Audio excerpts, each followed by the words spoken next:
Bu programda ürün yerleştirme bulunmaktadır. 10 TL'lik Bitcoin alabilirsin. Blockchain hocam, blockchain. Ya bu 10 kat artacak. Diyorlar ki bir şey söyle para kazanayım.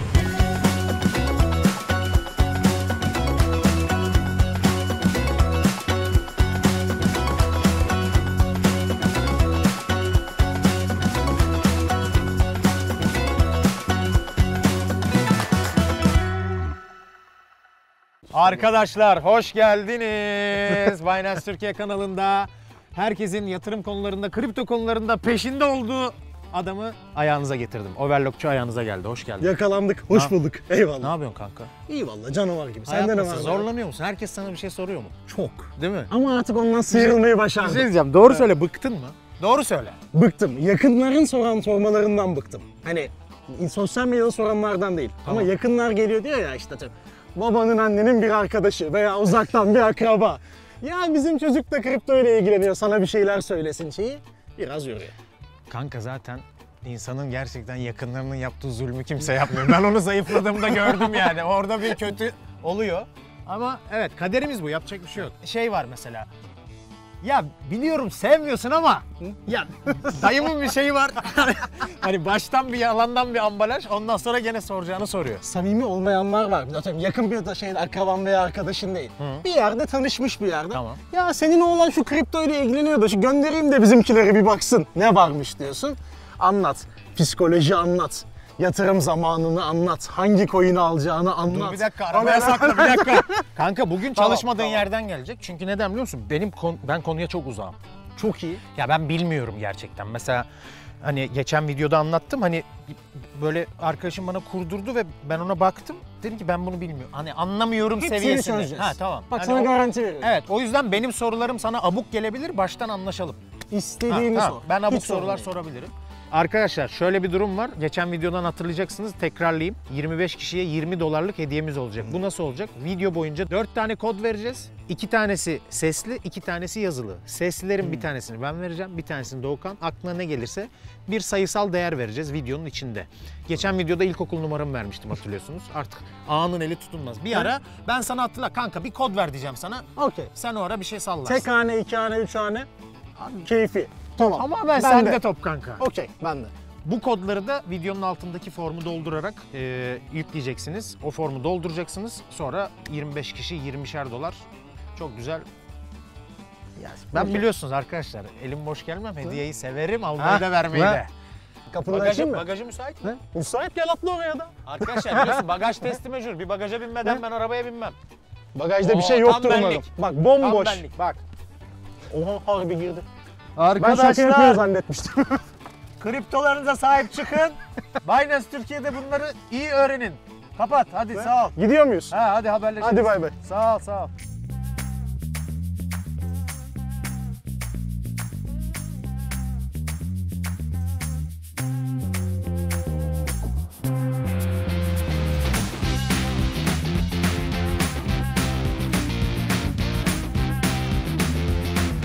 Doğukan abi tekrar hoş geldin. Hoş bulduk. Beni bugün hoş gezdirdiğin bulduk. için teşekkür ederim.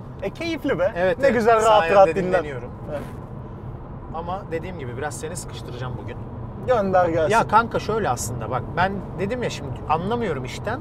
Anlayana çok büyük saygım var. Herkesin de ilgisi ve kapasite işi bu. Biraz meşgul olman. Yani Kesinlikle. buna özel olarak çalışman gereken bir konu ya. Şimdi ilk başta ters köşe gitmek istiyorum sana. Çünkü Tamam. şunu merak ediyorum. Şimdi sana herkes bir şey soruyor. Sen bildiklerini paylaşıyorsun. Yani paylaşıyorsun insanlara. En anlamayana göre bile videon var senin. Aslında bu güzel bir şey. Peki senin seyirciden gizlediğin bir şey var mı, onu merak ediyorum. Şu anlamda. Mesela kripto konuştun. Okey. Ama mesela abi benim şurada arsa yatırımım var. Mesela anladın mı? Alakasız böyle ters köşe bir şeyin var mı mesela kimseye Var. söylemediğin? Söylemediğim yok.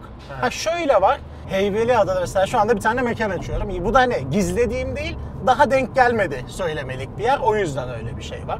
Hani dış alanda da yatırımlarıma önem gösteriyorum. İşte 2-3 tane arabam var.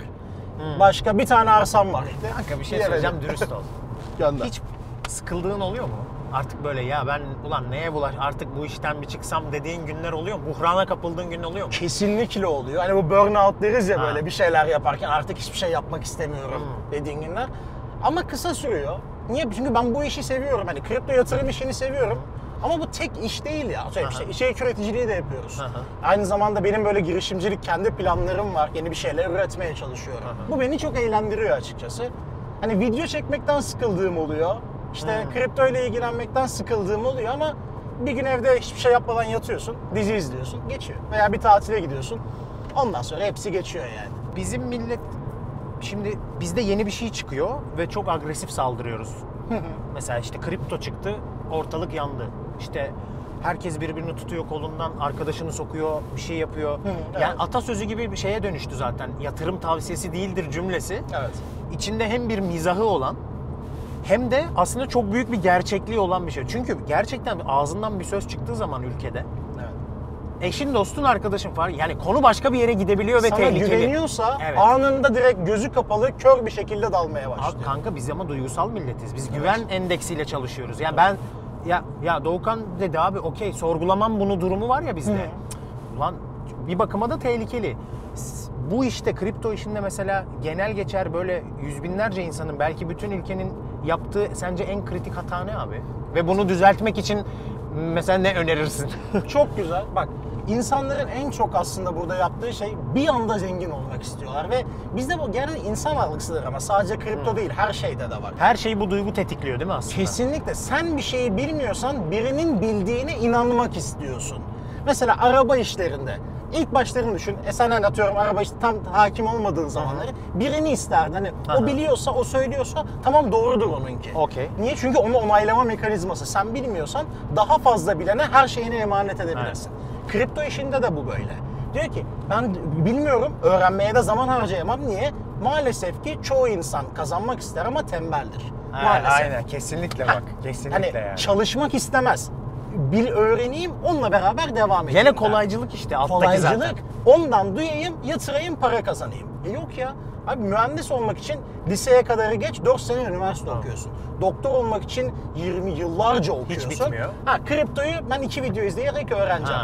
Olmaz. Bu da bir meslek. Bir kere Nasıl konuya öğreneceğim? öncelik yani konuya zaten hak ettiği değeri vermekle başlıyor. Kesinlikle. Yani bakış açın ona göre olacak. Bir bakacaksın önünde ne var. Bir de hep bireysel yani videolarda da sen daha çok bahsediyorsundur zaten. Biz de konuştuk geçen Çabi ile. Yani çok kişisel bir şey ve gerçekten kararı ve uygulamayı kendin yapman lazım abi. Kesinlikle. Birine emanet edeyim. Abi o onu dedi, bu bunu dedi. Kanka bana şuradan $500 şundan alalım falan. Mesela bana çok tuhaf geliyor abi. O çok tehlikeli geliyor. Çok tehlikeli, çok değişken var piyasada. Şimdi diyorlar ki bir şey söyle para kazanayım. Şimdi yetmez. Sadece coin ismi yetmez. Bunun şimdi senin elindeki para sana ne kadar lazım değil, ne kadar tutabileceksin. Senin risk aldığın psikolojin buna ne kadar uygun. Atıyorum ufak bir düştü. %10 düştü aldığın şey, tamam mı? Sen eğer ben sana bir coin söyleyeyim. Kesin bir yıl sonra yükselecek olsun, tamam mı? %100. Ama arada bu %50 düşsün. Senin miden bunu kaldırabilecek. Orada panik atak geçireceksin. Sen %50 düşünce sattın, ondan sonra 2 katına çıktı coin. Ne yapacaksın? Tabii. Sen yine kaybettin. Yükselen bir şeyde yine kaybedebilirsin. Doğru. O dengeyi, o psikolojiyi aynı anda oturt.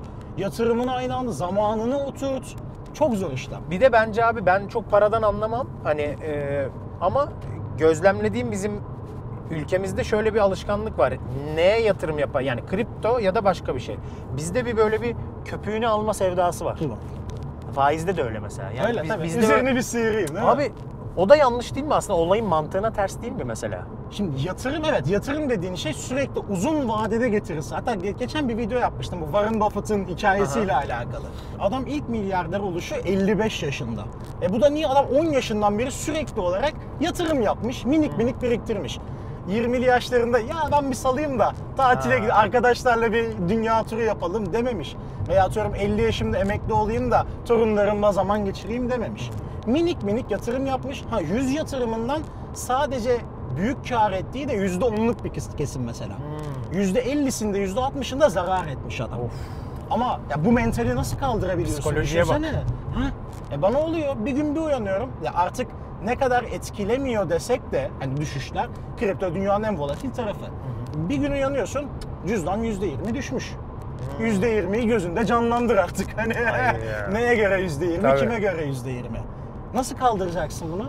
Kaybediyorsun, moralin düşüyor, sinirlenmeye başlıyorsun istemsiz. Çünkü dünden daha fakirsin. Yani bir sonraki günde 2 katına çıkıyor paran. Bir anda her şey çok güzel. Dünyada şeyler, çimler daha yeşil, güneş daha güzel parlıyor. Dünya barışı. Ha, evet, diyorsun ki dünyanın en güzel şeyi kripto demeye başlıyorsun. Ama bu psikolojiyi oturtamayınca yok abi, hiçbiri bir işe yaramaz. Önce psikoloji, geri kalan eğitimmiş, temel analiz, teknik analiz, şu bu hepsi yalan. Öncelikle psikolojilerini geliştirsin herkes. Abi çok önemli bir şey söyledin ya. Mental tarafı kimse konuşmuyor bu Konuşmuyor. işlerde çünkü. Ya asıl direnç Herkes orada deli yani. çünkü. Konuşma ihtiyacı duymuyoruz Yok, yani. herkes manyak ki.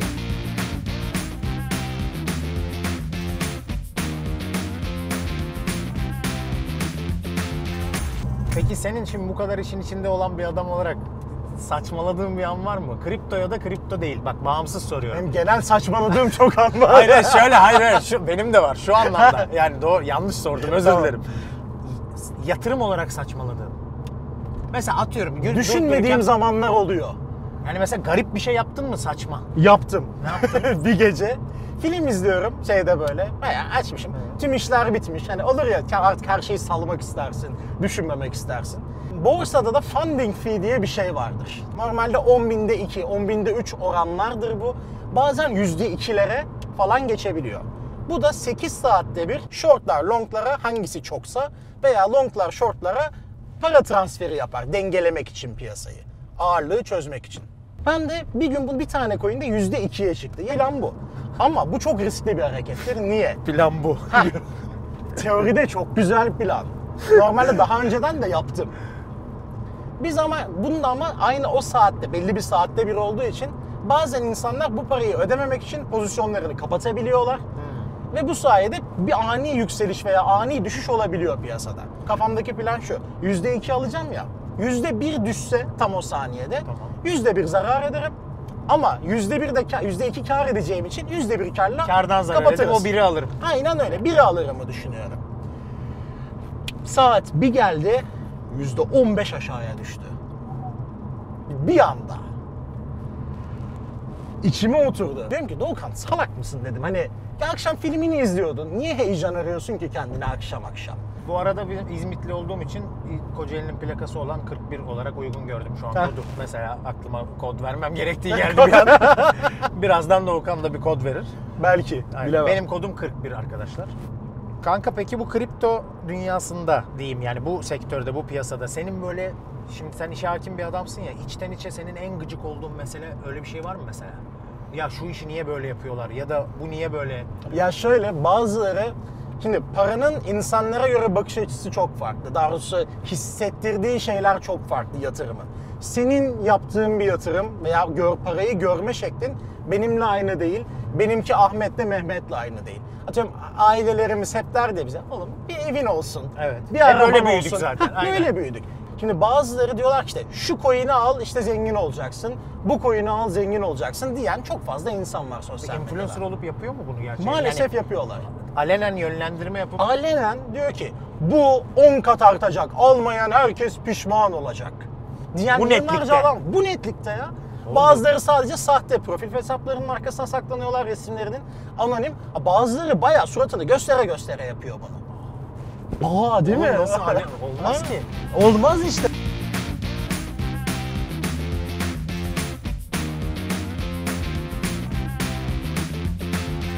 Şimdi Google'da en çok aranan, yani kripto ile ilgili en çok aranan şey şuymuş abi. Bitcoin nasıl Doğukan alınır? Doğan. Kral, kral.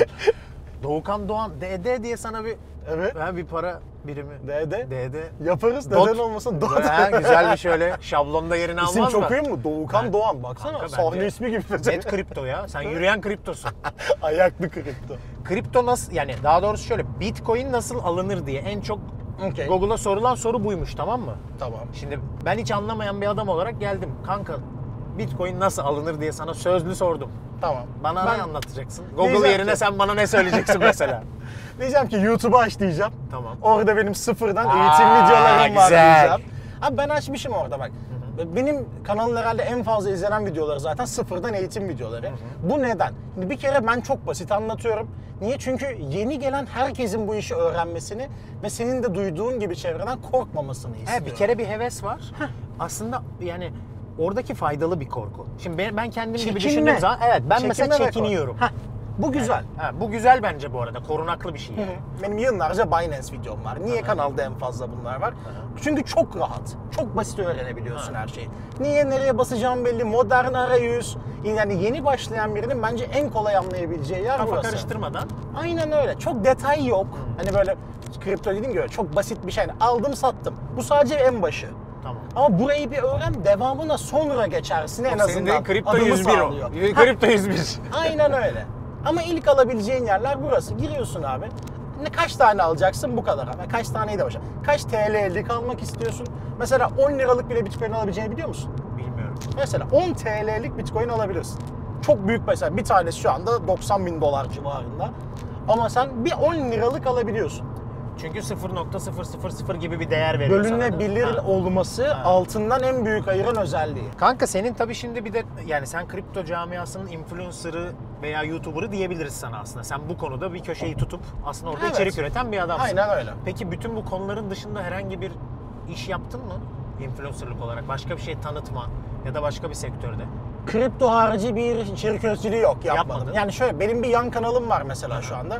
Doğukan Live benim kripto Okey. kanalımın adı. Daha sonra kripto da demeyeyim. Hani daha çok... Blockchain hocam, blockchain. Ya blockchain. Hani kripto dışı hani gerçekten birazcık hani hem iş kafası, girişimcilik olsun, işte kendini geliştirmek olsun. Hani sadece kripto öyle. Benim adım ben Doğukan Kripto değilim. Ha, anladım. Hani isim olarak. Daha geniş bir portföyüm var bu tarafta. Öyle bir fikrim olmadı o yüzden. Ama bir de live kanalım var. Live kanalı mesela daha günlük içerik. Vlog çekiyorum, atıyorum. Ha. Keyifli şey. Yani belki o tarafa da dönerim yakında. Ha, okey. Daha Çünkü lifestyle belki. daha insanlara erişmek istiyorum. Ve ben birçok insanın hayatına dokunmak istediğim için bu taraflarda hani ya bir bilgi verebiliyorsam vereyim abi. Ha, Bana evet. kimse vermedi, ben vereyim insanlara. Doğru. Zaten böyle yola çıkılıyor aslında ilk başta. aynen Kendin öyle. bir dayak yiyorsun bir konuyla ilgili. Tabii canım. Sonra diyorsun ki ben bununla ilgili bir fayda vermem lazım. Ama girişimciliğin şeyi Aynen. bu değil midir zaten? Sektörde bulduğun boşluğu doldur. Ben yaparken sıkıntı çektim. Abi o çekmesin o zaman. Böyle bir boşluk varmış, ben orayı doldurayım dersin. Dur o zaman ben Çabi'ye şeyi sormuştum. Ha. Kendim de bilmiyordum sorduğum soruyu. Yorumlara yazın dedim. Yazdılar. Ha. Yorumlarda Yazın. duruyor ama sana soracağım ki senden cevap alayım diye. Tamam. Vakmi ne kanka? Vagmi. Sen de bilmiyorsun. Ya Vagmi böyle heyecan için falan kullanılan, ya bunlar NFT'cilerin falan böyle şeylerin Ha, yaptığı tamam. şeyler. Hani sosyal medya ağzı, diliyle Ha, olan bir okey. geyik Ha, tarzı bir peki, şey. Tamam. Tamam. Hani öyle belli bilgi şeyi değil. Tamam. Ne denir ona? Terim değil. Anladım peki. Sosyal medya kendi aralarında oluşturduğu bir şey. Siz yorumlara yazdınız geçen videoda ama Doğukan'ın Ben ses okumamışım. tonundan açık yok. Yani ses tonuyla anlattığın zaman daha açıklayıcı oldu şu Ha, an bence. evet. Daha doğru oldu yani. Umarım ben böyle söyledim, umarım biliyorumdur. Ya Doğru kanka, söylemişim. biz şimdi sistemimiz şu şekilde Doğukancığım. Biz Ha. senden bilgiyi, veriyi alıyoruz, işliyoruz onu.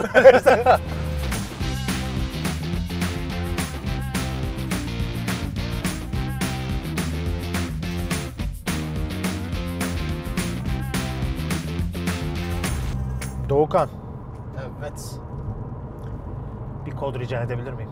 Kod 99. Tamam, Buraya. 99. 99 kodumuz. Evet, Doğukan'dan 99 geldi arkadaşlar ve videoyu ufak ufak kapatacağım ama kapatmadan önce sana bugüne kadar şeytanın bile aklına gelmemiş, hiçbir kripto varlıkla ilgilenen hiç kimsenin ya da Binance Türkiye'ye girmeyen herhangi bir kimsenin aklına gelmeyen bir soru soracağım. Hazır mısın? Heyecanlandım. Ve Google'da da en çok sorulan soru. Bu soru Allah çok Allah. popüler. Evet, hazır mısın? Hazırım. Bitcoin nasıl alınır?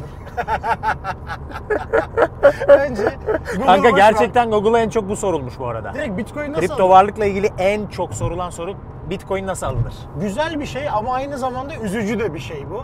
Hani niye bu kadar basic bilgiyi bile kolay kolay bulamıyor mu acaba Ha, insanlar? vallahi en çok bu soruluyor abi. Okey.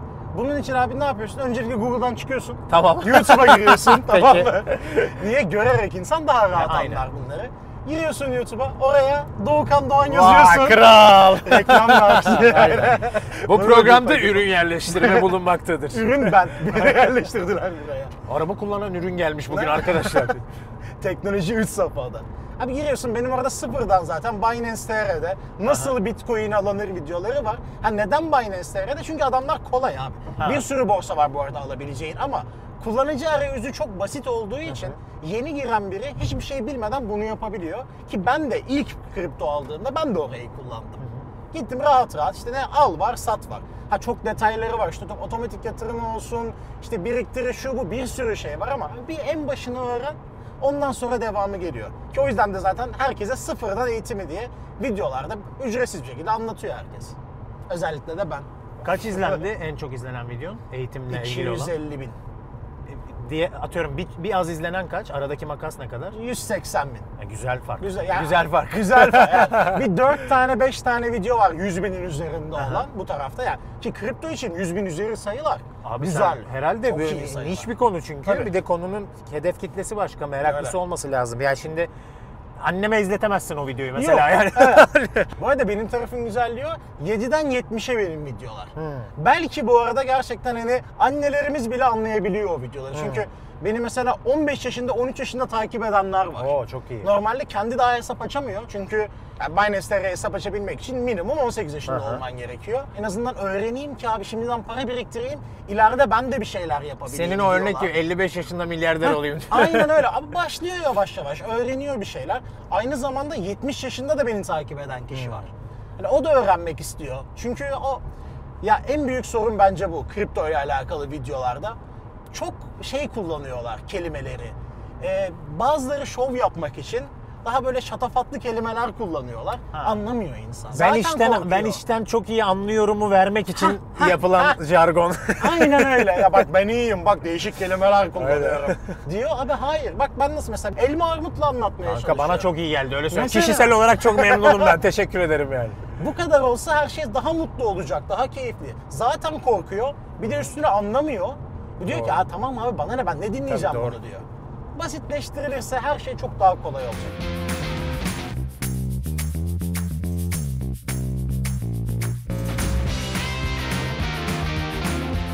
Allah teşekkür ederiz kanka. Hem kendin geldin, hem kendi ürün yerleştirmeni yaptın, hem arabanı getirdin, arabanı da yerleştirdin. Ya gezdirdik birazcık Hani o yüzden valla bugün keyifliydi benim için arkadaşlar. Bilmediklerimi de sorma fırsatım oldu. Devamı için zaten Doğukan'ın videolarından öğrenebilirsiniz. Ben de biraz gizli gizli kimseye itiraf etmeden gizli Doğukan videolarını izlemeye başlayacağım muhtemelen. Çünkü aklıma soktu. Bir bakacağım eğitimi alabiliyor muyuz videolarda. Teşekkür ediyoruz. Kodları kaydettiğinizi düşünüyorum. Alttaki formu doldurmayı unutmayın. 25 kişiye 20'şer dolar. İyi para. Kardeşinizden bir güzellik gibi düşünebilirsiniz. Kanka teşekkür ederim. Ben teşekkür ederim. Çok keyifliydi eyvallah. Çok sağ ol. Semte götürür müsün beni rica etsem? Hadi götürün. Ha, biraz Konumu böyle yazsan. sana biraz iş yaptırıyor gibiyiz bugün ama. Hiç sorun yok. Ben seni bırakırım. Beni bırakıver ya. Eyvallah.